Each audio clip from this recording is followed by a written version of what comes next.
Eh bien, bonjour et bienvenue dans ce nouveau tutoriel consacré à Elementor Pro et à JetEngine.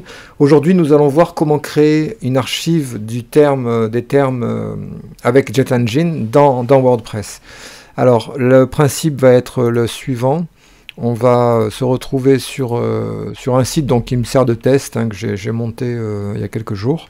Donc où on a des destinations qui sont proposées. Chaque destination est constituée donc, de pays. On a l'Espagne, l'Italie, la France. Donc chaque pays, on a des circuits et des destinations. Par exemple, découvrir Séville en Espagne, découvrir l'Andalousie et Week-end à Madrid. Et ensuite, dans chacun des différents circuits ou destinations, on a des activités qui sont proposées, donc qui sont reliées à ce circuit ou cette destination. Alors, la structure globale du site fonctionne sur plusieurs custom post types qui sont associés. On a les activités, les voyages et les pays. Et entre ces trois post types, j'ai créé des relations ici qui permettent d'accéder. Donc j'ai voyage, activité et pays voyage qui permettent d'accéder, suivant les cas, via la relation à l'affichage des parents ou des enfants. Aujourd'hui, on va se focaliser sur l'affichage, un affichage qui est important, qui n'est pas forcément évident à mettre en place, c'est pour ça que je voulais en parler aujourd'hui, c'est l'affichage des termes de taxonomie. Alors mon idée est la suivante, les voyages sont parfois des circuits, parfois des séjours. Donc ce que j'ai fait, c'est que j'ai créé une nouvelle taxonomie qui s'appelle type de voyage ici, que j'ai associé à mon CPT voyage, et ces types de voyage, il y a deux termes qui sont circuit et séjour. Donc l'idée c'est lorsqu'on va cliquer sur circuit ici, en faisant voir, eh bien on veut avoir l'archive du terme circuit, c'est-à-dire tous les voyages qui sont des circuits, et de la même manière, j'en ai deux, et de la même manière dans les séjours ici, quand on fait voir, on veut retrouver aussi l'archive des séjours. Alors pour ce faire, on va réaliser, alors j'ai déjà pris un peu d'avance, j'ai créé un nouveau modèle pour l'archive de mes types de voyage que j'ai créé ici. Ce modèle archive de type de voyage, c'est celui-ci.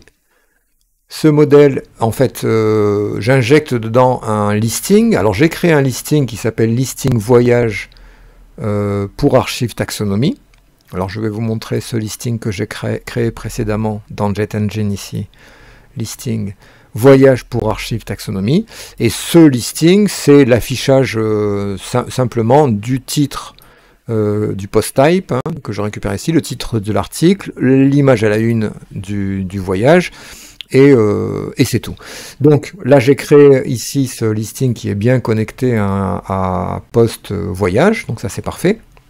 Et maintenant, ce que je veux, c'est afficher l'archive du terme courant, c'est-à-dire qu'on puisse avoir tous les voyages qui sont des circuits, puis ensuite, par exemple, tous les voyages qui sont des séjours. Alors, donc ça veut dire qu'il va falloir que je travaille sur la requête. Alors, on a plusieurs façons de le faire. Je pense que la façon la plus simple, c'est d'établir une requête personnalisée avec le constructeur de requêtes de JetEngine, le Query Builder. Donc là, il vous suffit d'aller sur le constructeur de requêtes. On va créer une nouvelle requête qu'on va appeler archive terme,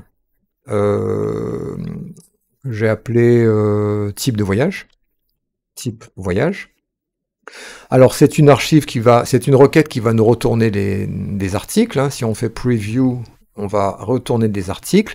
Alors premièrement, quel type d'article? Eh bien nos fameux voyages, ici. Voilà, on regarde bien dans la preview, voilà, ça me ramène bien 7 voyages, c'est bien les voyages que j'ai créés, découvrir l'Andalousie, etc. Maintenant, c'est dans la requête. Alors la requête qu'on va continuer à bâtir, c'est sur la taxonomie. Donc taxonomie, on va ajouter une nouvelle clause de requête, et là on va aller chercher la taxonomie type de voyage. Le champ, c'est term ID, puisque le lien entre les postes et les taxonomies se fait toujours par le term ID, par l'identificateur l'identifiant du terme de la taxonomie. C'est le seul élément qui est unique et qui ne change jamais. Donc term ID. On va le confronter avec un opérateur in. Donc on va le confronter à quoi? Eh bien en fait on va le confronter à le queried term, c'est-à-dire le terme la requête du terme qu'on est en train de vouloir afficher, la requête courante pour le terme de la taxonomie. Donc là, j'ajoute la requête. Voilà, c'est fait. je vérifie bien que les paramètres sont bons. Là, c'est bon. J'ai bien le type de voyage. Ici, je vais bien chercher des voyages. Donc, je pourrais filtrer que les posts statuts publiés, par exemple, hein, pour ne pas afficher les posts en pending. Mais bon, pour l'instant, on ne va pas toucher. Alors, comment ça s'utilise? Une requête personnalisée. Je retourne sur mon modèle archive de type de voyage, ici. J'édite mon modèle. Et ce que je vais faire, c'est qu'en ayant donc primo injecté le listing dans cette page, je vais maintenant le piloter, alors non pas via post query, terms query ou users query, on pourrait le faire aussi à partir de là, mais c'est plus simple à mon avis de passer par la custom query, c'est-à-dire la requête personnalisée. Je sélectionne la requête qu'on vient de créer, donc qui est archive terme type voyage. Voilà, donc là ça fonctionne. Alors on voit qu'il n'y a rien à l'affichage parce qu'il n'y a pas de requête de terme courante, hein, c'est pour ça qu'on n'a rien du tout. Donc j'enregistre ce modèle. Je reviens donc dans mes voyages. Donc je regarde bien, par exemple, découvrir Séville. J'ai associé donc le terme circuit. Ensuite, on a découvrir l'Andalousie. J'ai associé le terme circuit aussi.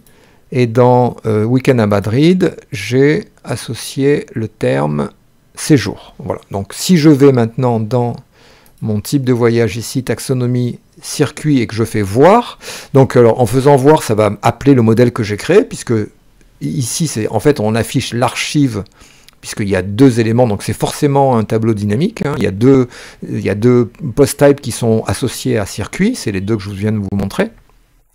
Donc si je fais voir, voilà, on a bien sur l'archive du type courant, voyage type circuit, on a bien découvrir Séville et découvrir l'Andalousie. Et si je fais séjour, donc je peux même modifier ici dans le slug, hein, séjour, on va bien récupérer Week-end à Madrid. Donc si on souhaite filtrer maintenant, bah, c'est assez intéressant puisqu'on peut récupérer via donc cet affichage l'archive de tous les types qu'on a. Et si jamais on monte une requête autour d'un terme qui n'existe pas, par exemple ABC, alors on va probablement avoir une page inconnue, mais si on n'avait pas de page 404, parce que moi j'ai fait un modèle 404, si on n'avait pas de page 404, on n'aurait aucun type de voyage n'a été trouvé. Donc c'est relativement simple quand on sait comment faire, c'est toujours pareil. Si vous suivez bien ce que je vous dis, vous allez arriver de la manière la plus simple possible à afficher ces requêtes de termes courants. On utilise très souvent hein, pour les articles, par exemple pour les catégories d'articles, avoir tous les articles de la catégorie événements, de la catégorie avoir voilà des termes concerts, etc. ou autres termes de taxonomie. Ça marche très bien avec la requête personnalisée. Si ce tutoriel vous a plu, ben, n'hésitez pas à vous abonner et je vous remercie pour votre attention et je vous dis à bientôt pour un nouveau tutoriel.